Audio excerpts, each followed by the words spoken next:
이를 통해서 시장에 변화가 나타날 것으로 예상이 됩니다. 먼저 첫 번째는 만약에 이런 알트코인 현물 ETF들이 SEC의 승인을 받아서 상장되고 뭔가 거래가 성공적으로 이루어지게 된다면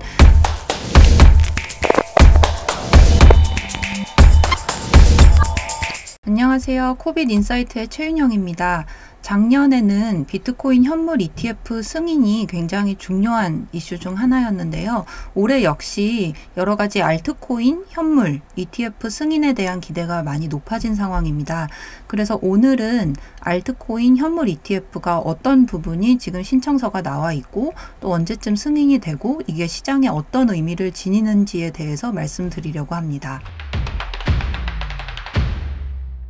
지금 현재 SEC에는 여러 가지 알트코인 현물 기반 ETF 신청이 되어 있는 상황입니다. 여기에는 그레이스케일의 라지캡 트러스트나 비트와이즈의 10 크립토 인덱스 같은 일종의 바스켓 ETF도 포함되어 있는데요. 촬영 시점 기준으로 SEC에서는 해시덱스나 프랭클린 템플턴, 비트와이즈의 듀얼 ETF를 승인하였습니다. 참고로 그레이스케일의 라지캡 트러스트에는 비트코인, 이더리움, XRP, 그리고 솔라나, 아발란체 같은 자산들이 포함되어 있고요. 비트와이즈의 10 크립토 인덱스에는 비트코인, 이더리움뿐만 아니라 솔라나, 카르다노, 아발란체, 비트코인 캐시 같은 자산들이 포함되어 있습니다. 솔라나 ETF 같은 경우는 바네크, 21 쉐어스, 카나리 캐피탈, 비트와이즈 같은 4개의 발행사가 접수를 한 상황이고요. XRP ETF는 비트와이즈, 21 쉐어스, 카나리 캐피탈에서 각각 신청을 한 상황입니다. 이 중에서도 카나리 캐피탈에서는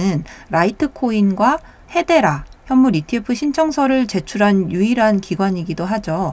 특히 라이트코인 현물 ETF는 SEC가 공식적으로 인정하고 심사 절차를 진행하겠다라는 뉴스가 나오면서 굉장히 승인에 대한 관심이 높아진 상황이기도 합니다. 추가로 위스덤트리가 XRP ETF 그리고 그레이스케일이 솔라나 ETF를 신청을 하면서 올해는 조금 더 많은 신청서가 제출될 것으로 예상이 되는데요. 참고로 여기서 신청서라 함은 두 가지 서류를 의미를 하는데 19B4 그리고 S1이라는 서류를 말합니다. 먼저 19B4는 거래소가 ETF 상장을 위해서 규칙 변경을 요청하는, 그러니까 거래소가 주체가 돼서 제출하는 서류에 해당이 되고, S1은 발행사가 주체가 돼서 이런 ETF와 같은 금융상품을 공식 등록하는 과정에 필요한 서류라고 할 수 있습니다. 라이트코인 같은 경우는 이 S1부터 먼저 제출을 했었고 거래소가 제출한 데는 19B4라는 서류를 조금 더 늦게 제출한 바 있습니다. SEC에 대한 이야기를 꼭 해드려야 될 것 같은데요. 도널드 트럼프가 대통령 당선된 이후에 의장이었던 게리 갠슬러가 취임식 당일의 자리에서 물러나면서 ETF 승인 가능성이 높아졌습니다. 그래서 갠슬러의 퇴임 소식과 함께 후임으로 예상되는 폴 애킨스의 취임 소식도 큰 기대를 모으고 있는데요. 폴 애킨스 같은 경우는 트럼프 1기 때 대통령 전략이나 정책 포럼의 일원으로 활동을 했었고 합리적인 규제를 좋아하고 불필요한 장애물을 만드는 규제를 좀 반대했던 인물로 잘 알려져 있습니다. 무엇보다 그는 친크립토 성향을 가진 인사이기 때문에 갠슬러와는 조금 반대 성격을 가진 리더로 평가를 받고 있습니다. 하지만 폴 애킨스가 갠슬러 퇴임 직후에 바로 SEC 의장을 맡는 것은 아니고요. 지금은 마크 우에다라는 또 가상자산 친화적인 분이 임시 의장으로 활동을 하고 있습니다. 이러한 SEC의 변화는 크립토 업계에 큰 영향을 미칠 것으로 보이는데요. SEC는 재작년까지만 해도 그동안 투자자 보호라는 명목 아래 크립토 ETF 신청을 지속적으로 거부해 왔습니다. 하지만 이렇게 새로운 리더십이 들어서게 되면 ETF 신청 심사와 같은 관련 기준이 어떻게 작동되는지 다시 검토할 가능성이 큽니다. 현재 SEC 같은 경우는 가상자산 관련 ETF뿐만 아니라 ETF 신청을 심사할 때 커스터디라거나 시장 감시 체계, 그리고 유동성, 기초자산, 가격 추종 가능성 같은 부분을 고려하는데요. 이런 규정이 있어도 해석 방식이 각 행정부마다 아니면 어떤 의장이 있는지에 따라서 종종 ETF 승인을 가로막는 걸림돌로 작용하곤 했습니다. 폴 애킨스가 의장직에 오르면 이런 규정을 조금 더 유연하게 해석하지 않을까 하는 기대가 승인 가능성에 대한 기대 역시 높이는 요인으로 작용을 하는 거고요. 또 규정 자체가 완화될 가능성도 있을 것 같습니다. 그렇기 때문에 이는 SEC가 크립토 업계에 더욱 우호적인 입장을 취할 수 있는 환경을 조성한다는 점에서 조금은 ETF 승인 절차가 빠르게 진행될 것이란 기대를 높이고 있는데요. 아까 말씀드렸던 듀얼 ETF 같은 경우도 마지막 데드라인까지 기다리지 않고 생각보다 굉장히 빨리 승인이 이루어졌다는 점에서 조금은 이러한 규정들을 유연하게 적용할 가능성이 크다고 생각이 됩니다. 그리고 또 한 가지는 트럼프 대통령은 가상자산 시장의 감독 권한을 SEC에서 CFTC로 이전하겠다는 의지를 밝힌 적도 있어서 그럴 가능성은 개인적으로는 적어 보이지만 폴 애킨스가 상원 인준을 받지 못한다고 하더라도 SEC의 크립토 시장에 대한 영향력은 이전보다는 감소할 가능성이 있습니다. 그래서 CFTC는 물론 ETF 승인 권한을 가지지는 않지만 가상자산 시장 전반에 더 큰 권한을 가지게 되고 시장에서 CFTC가 SEC보다 훨씬 덜 반크립토적인 기관으로 평가하기 때문에 이런 어떤 종합적인 변화들이 크립토 업계에 긍정적인 영향을 미칠 것으로 기대가 되고 있습니다.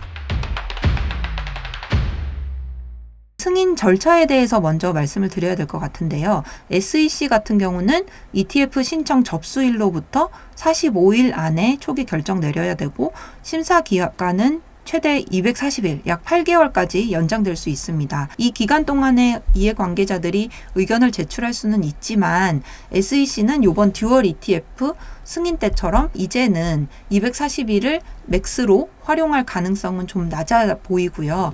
새 행정부가 들어왔기 때문에 이 부분은 조금 더 유연하게 승인 결정이 이루어지지 않을까라는 생각이 듭니다. 하지만 승인 시점에 대해서는 올해 알트코인 현물 ETF 승인 가능성이 높아졌지만 이런 게 한꺼번에 승인될 가능성은 낮아 보입니다. 왜냐하면은 이거를 자산별로 봐야 될 것 같아요. 먼저 시장에서는 라이트코인 ETF 승인 가능성이 높다라고 전망을 하는데 이거는 사실은 증권성이랑도 연결이 될 것 같습니다. 왜냐하면 라이트코인이 비트코인의 어떤 포크이기 때문에 증권성 이슈가 될 수 있는 스테이킹이라거나 이런 이슈는 조금 덜 할 수 있는 거고, 그래서 만약에 라이트코인이 저희 예상대로 조금 일찍 승인이 된다라고 한다면은 헤데라 같은 경우도 라이트코인 뒤를 이어서 2025년 1, 2분기 사이에 승인될 가능성이 있다고 보는 의견도 많은 것 같습니다. 라이트코인과 헤데라 같은 경우는 사실 이전에 어떤 곳에서도 증권이다 라고 분류됐거나 아니면 증권으로 분류될 가능성이 있다고 지목을 받은 코인들에 포함되어 있지 않기 때문에 이들의 ETF 신청이 승인될 가능성이 높다는 의견이 많은 것 같습니다. 이와 관련해서 갤럭시 디지털의 리서치 책임자인 알렉스 손 같은 경우도 라이트코인이 페어 론칭 방식으로 출시됐고 프리마인이나 토큰 판매가 없었다는 점, 그러니까 증권성이 상대적으로 좀 덜하다는 점, 이 점을 들면서 승인 가능성을 높이는 이유라고 전망하기도 했습니다. 그리고 그 밖에 아까 말씀드렸던 지금 현재 승인을 기다리고 있는 솔라나라거나 리플 현물 ETF에 대한 궁금증도 높으실 것 같은데요. 결론적으로는 2025년 말쯤에 승인될 가능성이 높지 않을까라고 말씀을 드립니다. 만약 앞에서 말씀드렸던 라이트코인이나 헤데라 현물 ETF가 정말 일찍 승인이 된다면 2025년 말에는 솔라나나 리플과 같은 ETF도 승인될 가능성이 높다고 말씀을 드리는데요. 이거에 대한 이유는 결국에 또다시 증권성입니다. 두 프로젝트와 관련된 법적 문제가 완전히 해결되어야 한다는 전제가 붙기 때문인데요. 반면에 폴리마켓과 같은 예측시장 플랫폼에서는 이거와 조금 다른 기대가 형성되어 있는데요. 현물 ETF로 승인될 가능성이 높은 자산으로는 솔라나, 그 다음에 2위가 XRP, 그리고 3위가 라이트코인으로 랭킹이 되어 있습니다. 그 중에서도 도지코인 같은 경우는 최근에 비트와이즈가 델라웨어주에 도지코인 ETF 신청을 위한 법인을 등록을 했다라는 소식이 전해지면서, 그리고 또 라이트코인에 대한 현물 ETF 승인 기대가 높아진 점도 덩달아서 이제 도지코인 기반 현물 ETF 승인에 대한 시장의 기대를 높이지 않았나 생각이 듭니다. 마지막으로 그레이스케일과 비트와이즈에서 신청한 일종의 바스켓 ETF 인덱스 펀드 전환 상품은 2025년 후반쯤에나 승인될 가능성이 있다고 생각이 됩니다. 이러한 상품들이 어떤 듀얼 ETF라거나 아니면 단일 자산 기반 ETF보다 상대적으로 좀 복잡한 구조를 가지고 있기 때문으로 생각이 됩니다.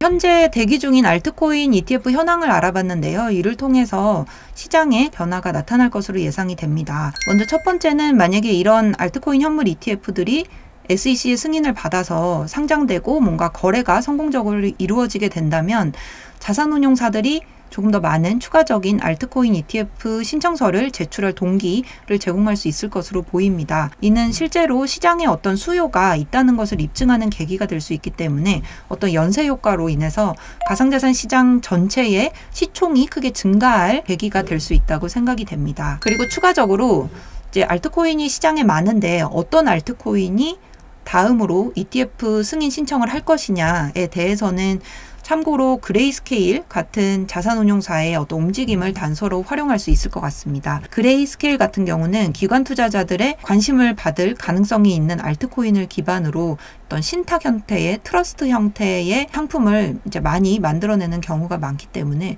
그레이스케일과 같은 어떤 자산운용사의 움직임을 통해서 우리가 알트코인 중에서 어떤 것이 과연 추후에 이제 현물 ETF로 나올 수 있을지를 가늠하는 근거가 될 수 있을 것 같습니다. 그리고 마지막으로는 아무래도 앞으로 트럼프 행정부 산하에서는 크립토 규제 환경이 조금 더 완화될 것으로 예상이 되기 때문에 아까 증권성, 그 중에서도 크립토 스테이킹에 중요한 영향을 미칠 수 있을 것 같은데요. 과거 게리 겐슬러의 SEC는 스테이킹된 가상자산을 미등록 증권이다 라고 간주를 했지만 폴 애킨스든 마크 우에다든 이런 새로운 인물 하에 어떤 SEC가 스테이킹에 대해서 더 관대한 태도를 보인다면 이는 이더리움을 포함한 다른 POS라거나 어떤 DPoS 기반 알트코인이나 이런 알트코인 현물 ETF 승인 가능성을 높일 수 있고, 지금 현재는 스테이킹 조항이 빠져서 승인이 된 상태지만 스테이킹 조항도 포함시키는 것으로 변경이 가능할 것으로 예상이 됩니다.